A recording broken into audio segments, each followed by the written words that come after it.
नमस्कार। आज हम बात कर रहे हैं ईवी रामास्वामी पेरियार के बारे में। उनके विचार, उनके सामाजिक आंदोलन, काफी कुछ है समझने को। हाँ बिल्कुल। हमारे पास जो जानकारी है वो दिखाती है कि कैसे उन्होंने तर्क को अपना हथियार बनाया। सही।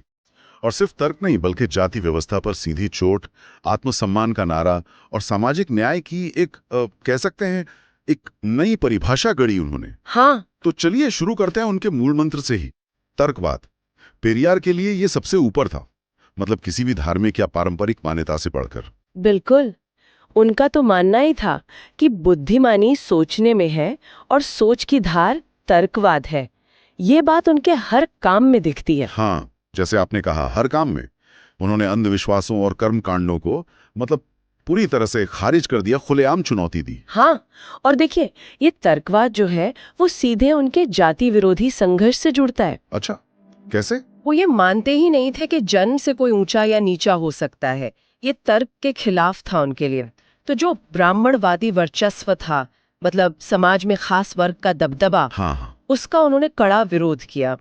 और सिर्फ विरोध नहीं, सवाल उठाए कि भाई जब सब इंसान बराबर हैं तो मंदिरों में जाने से रोकना या शिक्षा और नौकरियों में भेदभाव, ये क्यों? सही बात है। इसी बराबरी की सोच का नतीजा था शायद वो 1925 का आत्मसम्मान आंदोलन। हाँ बिल्कुल, उसी सोच से निकला था। और जैसा आपने पहले कहा, ये सिर्फ भाषणों तक सीमित नहीं था। हाँ, वही मैं पूछने वाला था, मतलब जमीन पर क्या किया? असल में इसका मकसद था जो तथाकथित निचली जातियां थीं और जो द्रविड़ लोग थे, उनमें आत्मविश्वास जगाना। उनको ये एहसास दिलाना कि वो भी बराबर के इंसान हैं, उनकी भी गरिमा है। इस आंदोलन ने उन रस्मों रिवाजों को सीधी चुनौती दी जो जाति व्यवस्था को मजबूत करते थे, जैसे बिना ब्राह्मण पुजारियों के शादियां करवाना। अच्छा, वो आत्मसम्मान विवाह जिन्हें कहते हैं। हाँ वही, आत्मसम्मान विवाह और अंतर जातीय विवाहों को भी बढ़ावा दिया। ये सब बहुत ठोस कदम थे सामाजिक बराबरी लाने के लिए। और ये आत्मसम्मान की बात सिर्फ सामाजिक बराबरी तक नहीं रुकी ना, इसने शायद राजनीतिक रंग भी लिया। हाँ बिल्कुल, उन्होंने द्रविड़ पहचान और तमिल भाषा, तमिल संस्कृति पर बहुत जोर दिया। मैंने पढ़ा है कि हिंदी थोपने का भी विरोध किया था उन्होंने। सही, कड़ा विरोध किया। उनका मानना था कि ये उत्तर भारत का सांस्कृतिक दबदबा है, एक तरह का वर्चस्व।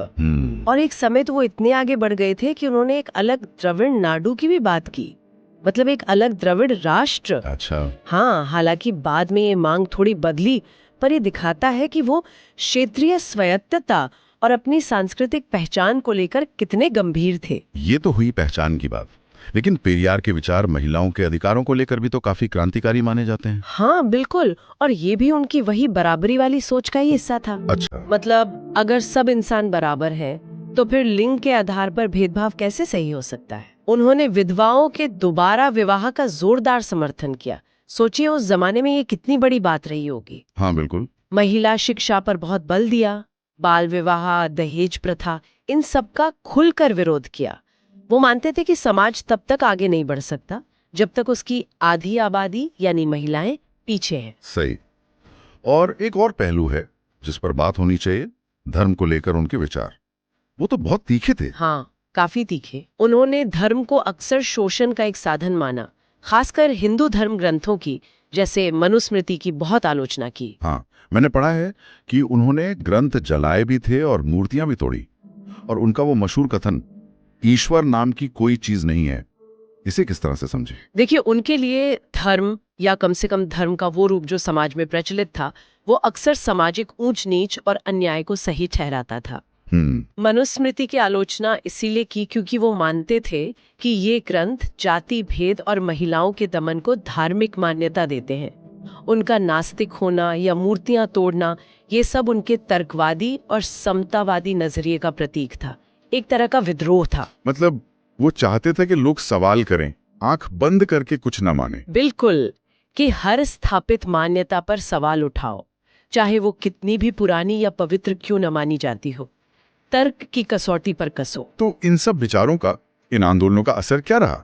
आज क्या प्रासंगिकता है पेरियर की? असर तो बहुत गहरा है, खासकर तमिलनाडु की राजनीति और समाज पर तो उनकी अमिट छाप है। जैसे? जैसे वहाँ जो आज आरक्षण की मजबूत नीतियां हैं, उनकी जड़ें कहीं न कहीं पेरियार के सामाजिक न्याय के विचारों में मिलती हैं। फिर डीएमके, एआईएडीएमके जैसी जो बड़ी पार्टियां हैं, हाँ हाँ। उनका उदय भी द्रविड़ आंदोलन से ही हुआ, जिसकी नींव पेरियार ने रखी थी। तो वो आज भी दक्षिण भारत में जातिवाद के विरोध, तर्कवाद और सामाजिक न्याय की लड़ाई का एक बड़ा प्रतीक है। तो संक्षेप में कहें तो पेरियार की सोच, उनका पूरा जीवन एक ऐसे समाज के निर्माण के लिए समर्पित था जो तर्क, बराबरी और आत्मसम्मान पर आधारित हो। हाँ, और ये हमें आज भी सोचने पर मजबूर करता है। आज का दौर देखिए, कितनी सूचनाएं हैं, कितने अलग अलग विचार हैं हमारे चारों तरफ। हाँ, सही बात है। ऐसे में पेरियार का वो आग्रह कि तर्क का इस्तेमाल करो, हर स्थापित चीज पर सवाल उठाओ, ये कितना जरूरी है। ये प्रासंगिकता आज भी बनी हुई है। हाँ। इस पर सोचना चाहिए।